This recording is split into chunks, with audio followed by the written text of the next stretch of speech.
Familias de éxito. Las familias de la Biblia nos enseñan.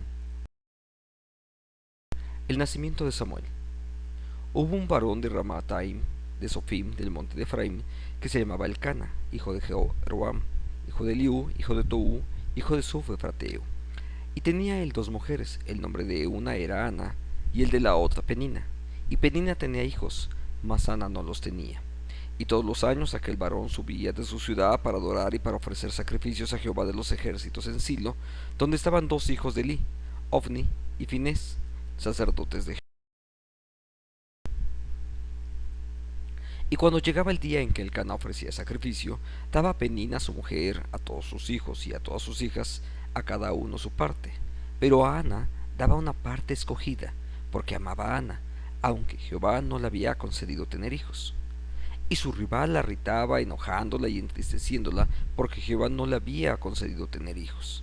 Así hacía cada año, cuando subía a la casa de Jehová, la irritaba así, por lo cual Ana lloraba y no comía. Y Elcana su marido le dijo: ¿Por qué lloras? ¿Por qué no comes? ¿Y por qué está afligido tu corazón? ¿No te soy yo mejor que 10 hijos? Y se levantó Ana después que hubo comido y bebido en Silo, y mientras el sacerdote Elí estaba sentado en una silla junto a un pilar del templo de Jehová, ella con amargura de alma oró a Jehová y lloró abundantemente, e hizo voto diciendo: Jehová de los ejércitos, si te dignares mirar a la aflicción de tu sierva, y te acordares de mí, y no te olvidares de tu sierva, sino que dieres a tu sierva un varón, yo lo dedicaré a Jehová todos los días de su vida, y no pasará navaja sobre su cabeza. Se trata de la historia de Elcana y Ana, los padres de Samuel, sin duda el más grande de los profetas en el Antiguo Testamento, o por qué no decirlo así, el primero de los grandes profetas. Son dos papás que están dispuestos a dar absolutamente todo delante de Dios. Ahora, cuando hablamos de dar todo por nuestros hijos, que viene a nuestra mente, para muchos de nosotros seguramente la idea tiene que ver con posesiones, con tiempo, con esfuerzo, con trabajo extra, con acompañarles, pero en esta ocasión el todo se refiere a una cosa distinta. No es el trabajo y la salud, sino su propio hijo. Son unos padres que están dispuestos a dar todo. El dar no está enfocado entonces en sí mismo en el bienestar de su propio hijo, sino en un propósito más grande, aún, pues se trata del servicio y de la gloria de Dios. Entonces, ellos no están simplemente en la disposición de dar las cosas para que su hijo sea bendecido, pero saben algo. Saben que Dios honra a los que les honran. Entonces, cuando ellos están honrando a Dios, saben que también habrán de recibir alguna bendición, aunque no es la búsqueda de esa bendición lo que está en camino. Pero cuando damos la gloria entonces a Él, Él sin duda va a traer bendición hacia cada uno de nosotros. Ahora, esa es una historia que surge de en medio de la desesperanza y el oprobio. ¿Por qué no decirlo así? Las circunstancias de Ana no son nada favorables.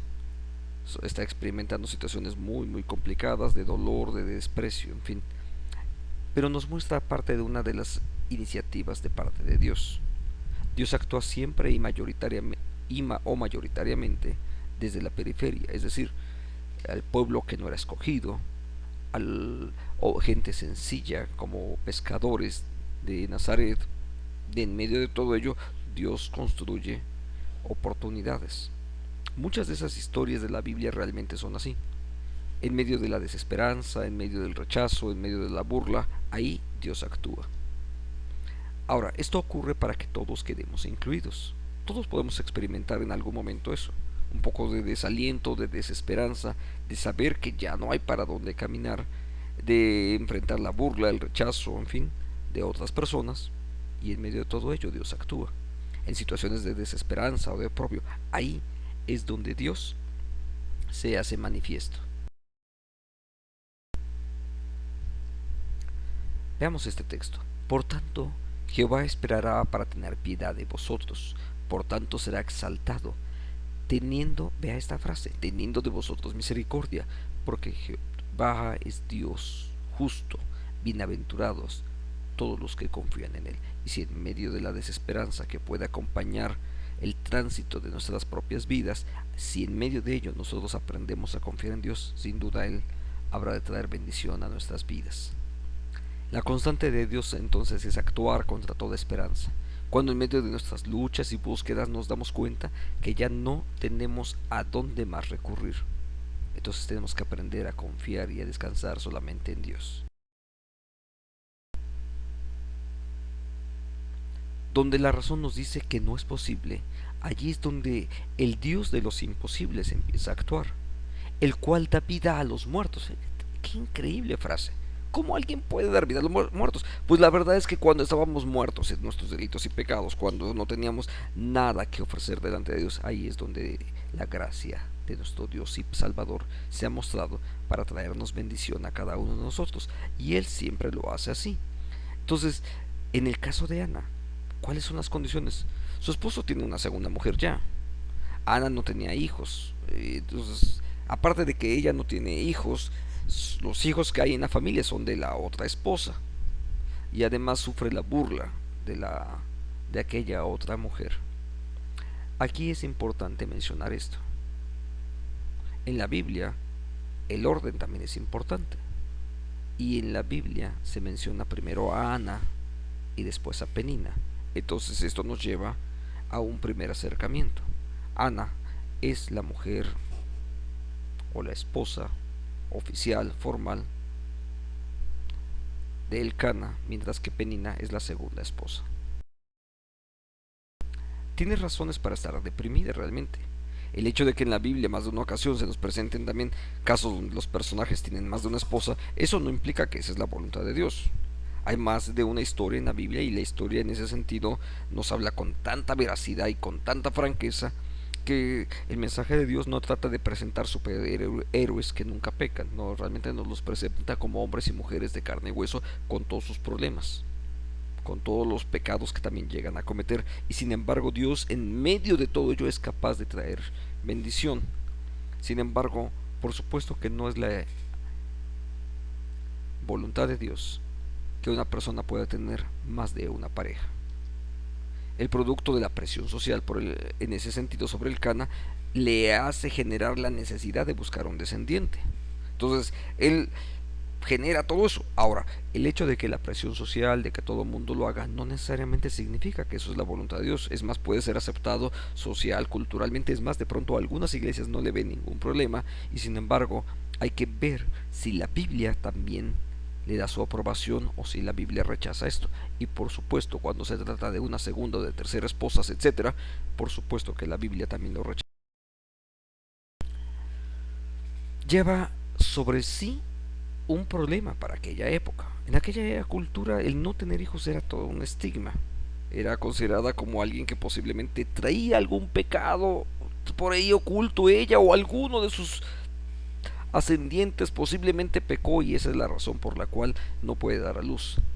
Es sustituida por otra. Como no puede dar a luz, como no puede darle herederos, bueno, pues el esposo por la presión social o demás, pero al final de cuentas trae a otra persona, es otra mujer. Ahora, son los hijos de Penina y no los de ella los que van a heredar a su esposo, y sufre además la burla y el desprestigio de aquella otra mujer. En medio de todo esto también algo podemos aprender. Cuando parece que realmente no hay ninguna condición, cuando todo se torna difícil y complicado y cuando parece que ya no hay mucho más que lograr, en medio de todo eso Dios puede, y no solamente puede, Dios sigue actuando en medio de todo ello. Hay una oración que cambió la vida de esta mujer. La oración de ella sin duda es importantísima, pero más que la propia oración que aquí tenemos, más que esta oración y más que el voto en sí mismo, no es la capacidad de mi oración, sino déjeme ponerlo en el sentido más exacto. No es mi oración, aunque esta oración es valiosísima y vamos a estudiarla, pero no es esta oración. Se trata de lo que Dios es capaz de hacer y no lo que mi oración es capaz de lograr. En esta oración lo primero que hace es reconocer la voluntad de Dios y a partir del carácter de Dios. Este texto de Isaías nos lo muestra de una forma muy precisa. Los afligidos y menesterosos buscan las aguas y no las hay. Seca está la sed de sed su lengua. Yo, Jehová, los oiré. Para todos los afligidos, para los menesterosos, para los que están enfrentando dificultades, yo, Jehová, los oiré. Yo, el Dios de Israel, no los desampararé.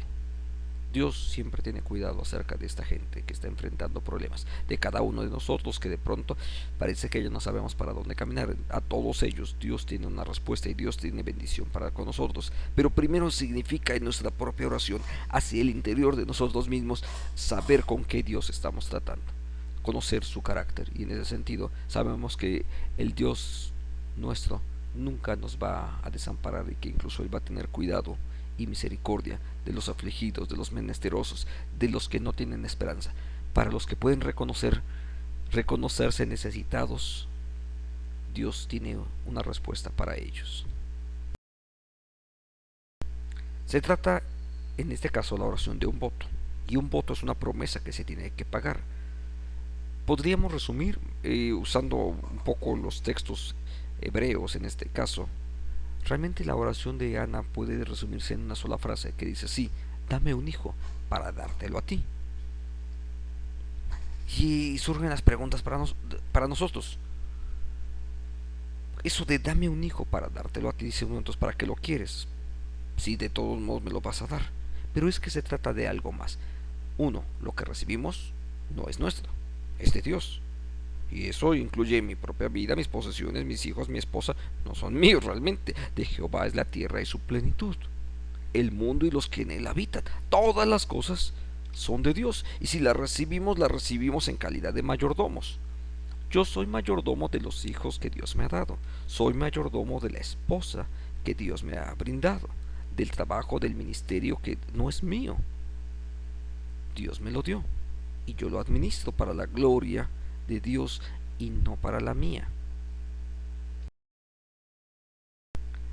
Cuando esto ocurre, cuando llegamos a este nivel de comprensión, en el caso de Ana, esa depresión desapareció y se fue la mujer por su camino. Si mientras los versículos anteriores decían que no comía, que estaba ahí triste, etcétera, dice, se levantó, comió y no estuvo más triste. Déjeme ponerlo en la dinámica correcta. Creyó que Dios había escuchado su oración. La importancia entonces no está en la forma de orar, pero sí en que ha confiado en que Dios va a actuar. Y con esa confianza puede levantarse y estar tranquila. Ahora, llega el momento en que hay que cumplir con el voto. Y por supuesto, a la hora de cumplir el voto, es Dios el primero en actuar. Y aconteció que al cumplirse el tiempo, después de haber concebido a Ana, dio a luz un hijo y puso por nombre Samuel, diciendo, por cuanto lo pedía a Jehová. Es Dios el primero que cumple. Dios, que Ana pueda a su vez cumplir. Dame para que yo te pueda dar. Pero la acción de Dios, a esa acción de Dios ha de corresponder también una acción del ser humano. Aunque esta acción en realidad no es en reciprocidad. Con Dios pues no estamos de verdad en la capacidad de devolverle los favores a Dios. Realmente no hacemos nunca eso. Simplemente hacemos esto, lo que la Escritura también nos enseña. De gracia hemos recibido y nosotros damos de gracia. De lo recibido de tu mano te doy. Es incluso lo que decimos cuando ofrendamos. ¿Se da cuenta?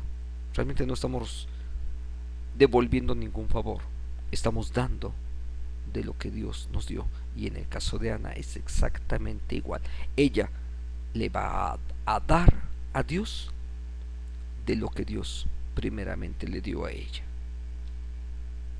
De gracia recibimos, demos de gracia. Ana responde entonces a la gracia de Dios, dando al hijo que le ha nacido el nombre de Samuel. Su nombre es Dios, eso significa Samuel. Por cuanto ha sido dedicado a Jehová. Esa es la explicación que da Ana de por qué el niño se llama Samuel. Él es Dios y esta es toda una confesión de fe. Con el nombre de su hijo ella proclama su fe. Ella confía en Dios. Es Dios el que está atrás de todo esto. No es ella, no es su oración, no es la oración del sacerdote, es Dios el que ha estado atrás de todo esto y ella así lo reconoce. Pero Ana no subió, sino que dijo a su marido: yo no subiré hasta que el niño sea destetado para que lo lleve y sea presentado delante de Jehová y se quede allá para siempre. Para algunos de nosotros podría pensarse que se trata de dilatar, decir, no, pues es que es mi niño, ¿cómo lo voy a entregar de una vez? Realmente no. Se trata de un tiempo de preparación para poder consagrar a ese niño que le ha sido dada. Y para que Ana entonces consagre, y después de que ella ha cumplido con su tarea, entonces ella pueda consagrar y volver a poner en las manos de Dios a ese niño que Dios le otorgó como parte de la mayordomía. Dios va a hacerlo también. Dios lo ha hecho y ahora Ana ha consagrado a ese niño a Dios, dado a Dios. Ahora, ella está llevando a cabo las instrucciones más básicas de lo que dice la palabra de Dios, de lo que dice su consejo, que significa que nuestros hijos todos han sido dedicados a Dios. Están con nosotros para que les preparemos, pero son de Dios y hemos de dedicarlos a su servicio. La escritura dice que todo hijo que nos nazca deberá ser dedicado a Jehová. Y Ana hace exactamente eso. Yo pues lo dedico también a Jehová. Todos los días de Jehová, todos los días que viva será de Jehová, y adoró allí a Jehová. Los hijos que Dios nos ha dado son una bendición, pero Él nos los ha dado como parte de una mayordomía. Los cuidamos, los entrenamos, les ayudamos a que Dios cumpla los propósitos suyos en la vida de nuestros hijos. Y lo hacemos todo para la gloria de Dios. Este niño que Ana dedicó a Dios se convirtió en el primero y en el más grande profeta. Que Dios también así lo haga con nuestros hijos. Amén.